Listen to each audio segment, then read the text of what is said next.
welcome everyone to another great episode here of the Sound of Orange with me, Diego, and Matt over there. So, today we're going to bring you another great topic, as we always do, to help you with your day to day living. Today's topic is the guide for back pain intro version brought to you by Matt and I. As you know, back pain is one of those things that almost everyone has it, really. As if maybe not constantly, but at least like here and there. Maybe an hour of the day, maybe for a week at a time. Who knows when you have it, but you probably have experienced back pain if you're not currently experiencing back pain right now.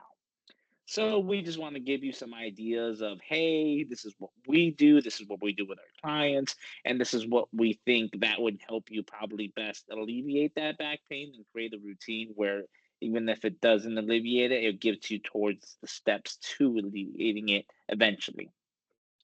Now, Matt, back pain, I would say is number one killer in the training world, honestly. It is, and it's one of those things where, people they get back pain, and then the last thing that they want to do is strength train, or they think that I have to now avoid these movements, or if I do avoid these movements, I have to do it forever. And while that might be the right call, right when it happens, when it's acute, it's definitely not a good long-term strategy. So, Yeah.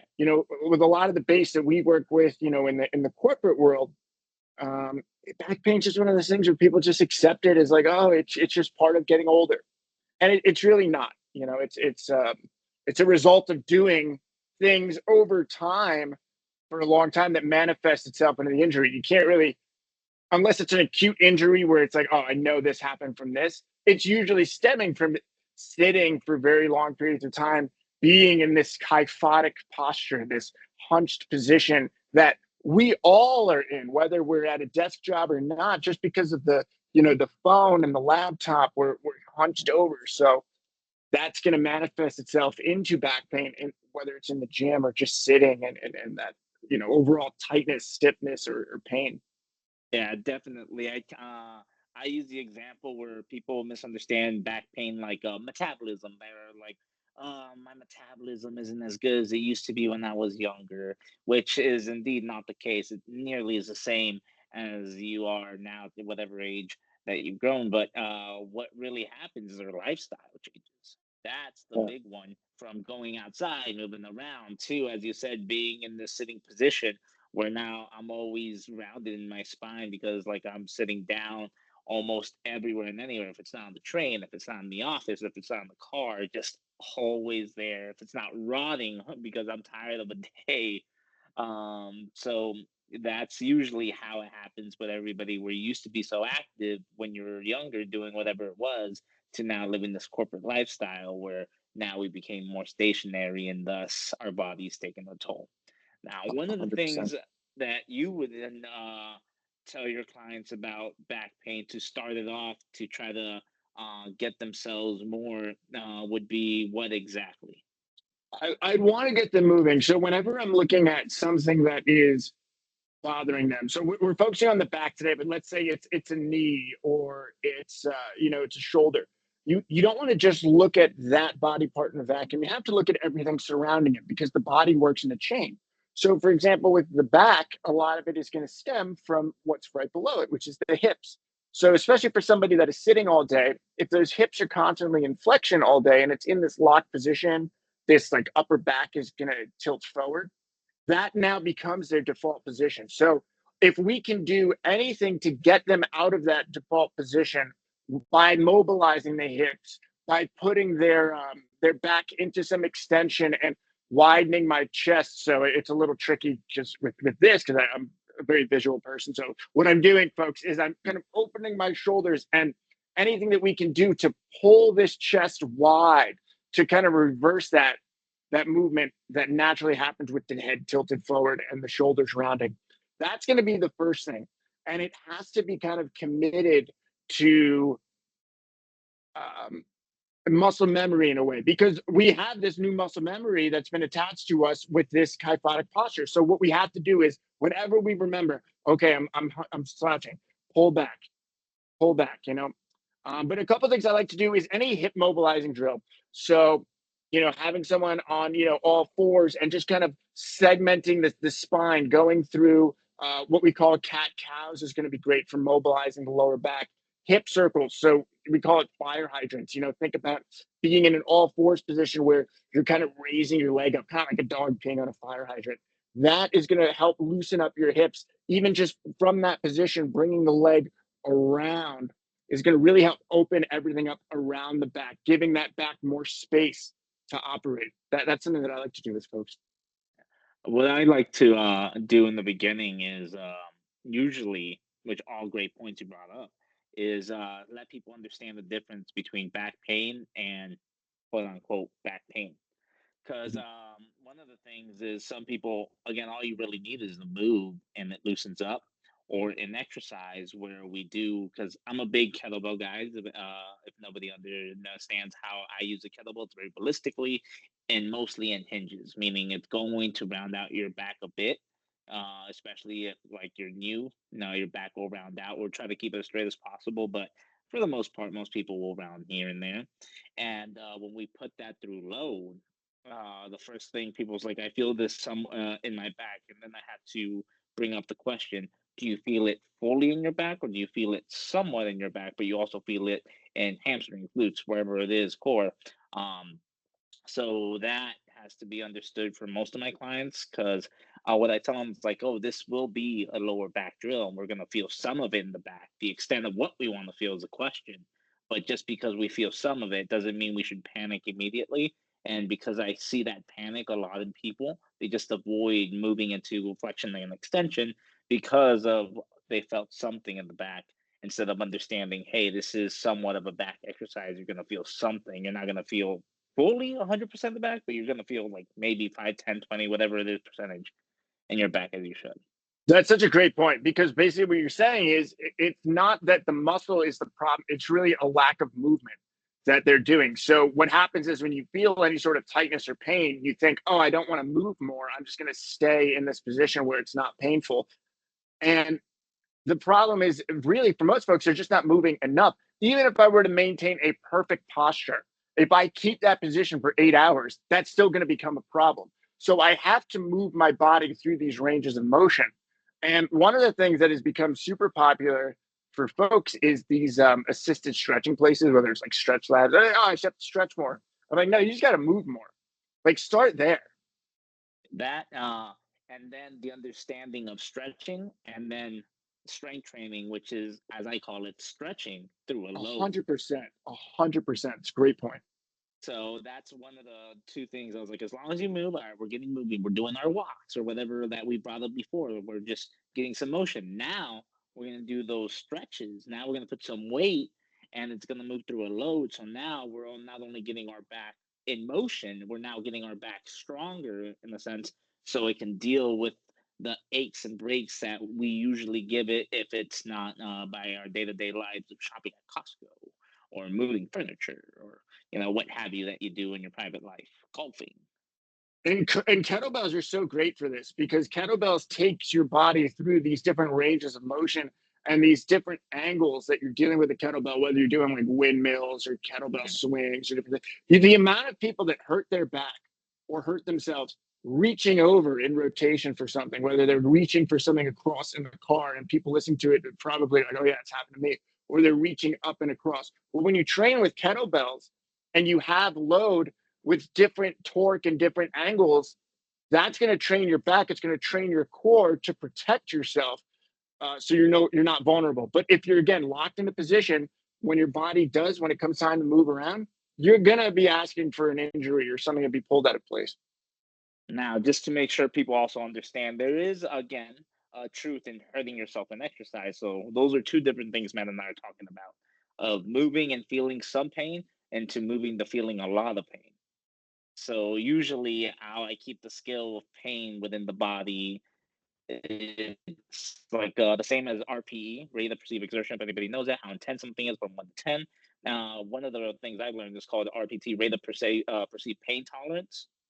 So same thing, a scale of 1 to 10, we use it. Where do you feel it? So it's like, oh, I feel this somewhere in my back. I was like, is that like how much? She's like, oh, I feel like a 3 out of 10. I was like, okay, we're fine. But if we start getting to that high, it's like, oh, 9 out of 10. I was like, all right, now that's where the difference between feeling pain and being in pain comes in. And usually, once we have that, now that tells me also one we I have lack of exposure to movement and flexion and whatnot, and mostly anything in the posterior chain. Yeah, and there's levels to this. I mean, just because we're telling you that the kettlebells are great, that doesn't mean you have to jump into some crazy kettlebell routine. It's a great place to get to, but just start with moving. Like you don't need a 45-minute mobility routine.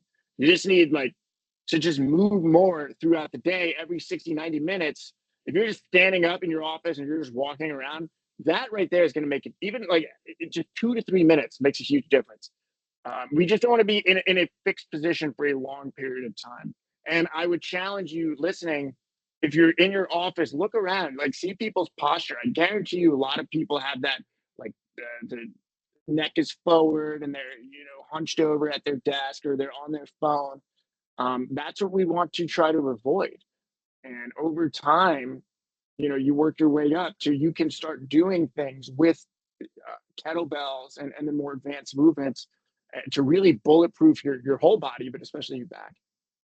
So, oh, bulletproofing our body, right? What would be in your opinion, Mm. three exercises you would tell people, hey, you have back pain. This is how we're gonna address it. These are the three exercises I strongly recommend you do to try to get your steps into trying to give ourselves less back pain as we go along. Okay, so one of the things that I really like to have folks do, and they think, okay, my back hurts, so I'm going to roll out my lower back. And I'm like, I wouldn't do that. What a lot of people, believe it or not, especially lower back pain, and back pain is such a vague term, or it's a broad term, right? Because there's Yeah. different segments of the back, but especially the lower back. Sometimes rolling out the quads can be very, very helpful for folks because a lot of people have very tight quads. So rolling out the quads has really done wonders for a lot of folks. And then again with the hips, so a hip flexor stretch. So what I like to have folks do is you just take like a high step, put your leg up on that step, and just kind of lean forward, stretch out the hips. So those two right there, and then I'm going to want a chest opener. So whether you're in a doorway and you're opening your chest, basically what I like to do is I like to create a little bit of an arch in the lower back when standing, and then pull my shoulder blades back. That right there is going to allow us to practice really, really good posture. Another tip that you can do is, and I like to do is when I'm walking, if I'm walking, what I'll do is, and I want folks to try this, put your palms out almost like this. Or what I'm doing, if you can't see, I'm having my palms open. And as I walk, if I keep my hands like that, I really, with my thumbs out to the side, that'll really help open up my chest and get myself into a good posture while I'm walking. So you're not like hunched forward. And that's going to really, it's simple, repeatable, and allows you to kind of combat that like kyphotic posture. How Yeah, about and yourself, going Diego? to that quad and glute, what one great point Matt is bringing up here is the low back, especially because that's I would say the most popular type of back injury most people Hmm. have is a low back. For the most part, usually stretching around the hips, glutes, quads is probably your number one best friend when it comes to low back pain when it comes along those because everything is the posterior chain is so big where it might be this or that and not the low back itself that's bothering you. So I will always recommend people to go for those parts before they go for the low back as well. But one of the things I like to do is the Jefferson curl. Yeah. Oh, As yeah. depending on how high or how much what I have available to me. But usually, that's one of them I'll do. As you call them, cat cows. I call them cat camels. Let the Mhm. controversy begin. Let's see. I'll let people do that, but with a band to put a little bit more pressure. So you'll put a band around, and you'll do cat camels that way. And the last one would be to actually try to lift something minor, just to because a lot of it also is one thing I also want to bring up is the psychological standpoint of back pain, where people are afraid to move because they don't want to get hurt. So I would try to trick my clients, trick whoever I'm working with, and be like, "Hey, Michael, maybe." we'll do say they're maxed out. This was 135. I'll try to get them to do just 45 pounds, just a bar. Let's just move it. Let's just see what happens, and make them move in something they're scared of, but in the really lightweight. Yeah, no, those are great points. The Jefferson curl is a wonderful, and it's funny because the Jefferson curl is so good, but it's one of those things that looks like wrong, and Yeah, like because yeah, if anyone hasn't seen it, it looks like a bad RDL because you're kind of what you're rolling down and you're segmenting your back as you kind of lean forward. But yeah, it's so good for the hamstrings, the glutes, and the lower back. Everything done intelligently, especially slowly. If you can master the movement done very slowly, and you can earn those positions doing it almost in slow motion, then when you do something ballistically, you're going to be in a much better position. I think a lot of people don't train things because they think speed is more proficiency, and in lifting, it really isn't. Um, Now, you need power, but to get to power, we have to master the movement in a slow motion first, and then we can go into more explosive ballistic stuff, and you're going to be protected. yeah. And one of the things I also want to point out, I don't think any of us actually named the natural back exercise. Um, Right. to give. So let that also be known is we're emphasizing all these things that will work around the back. So It's that's what around the we back. So true. yeah, we truly believe that around the back is probably your number one cause. That's why we're recommending that. Eventually, we will get.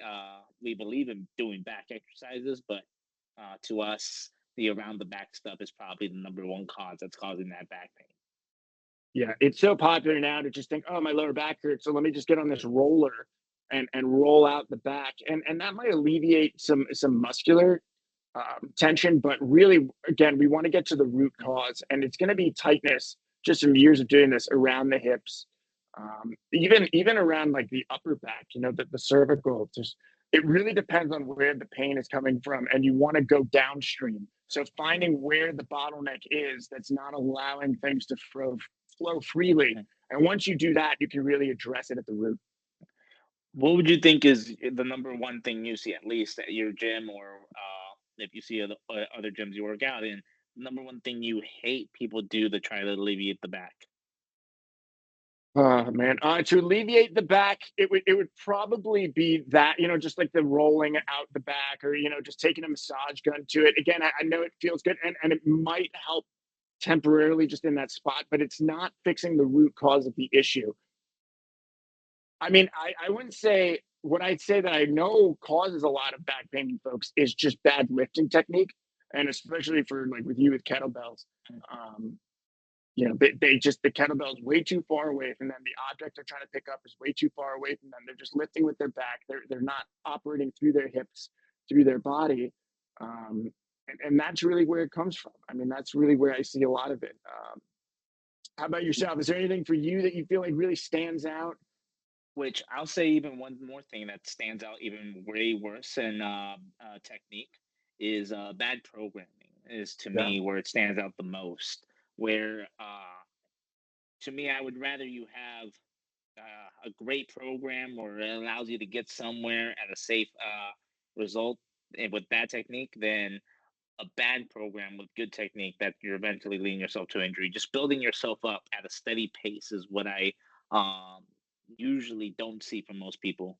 I usually see people going too big, too fast to get somewhere, and the less. So that usually involves programming when it comes to it. So that's what I would like to see more people understand more of the programming of exercises, so you don't hurt yourself.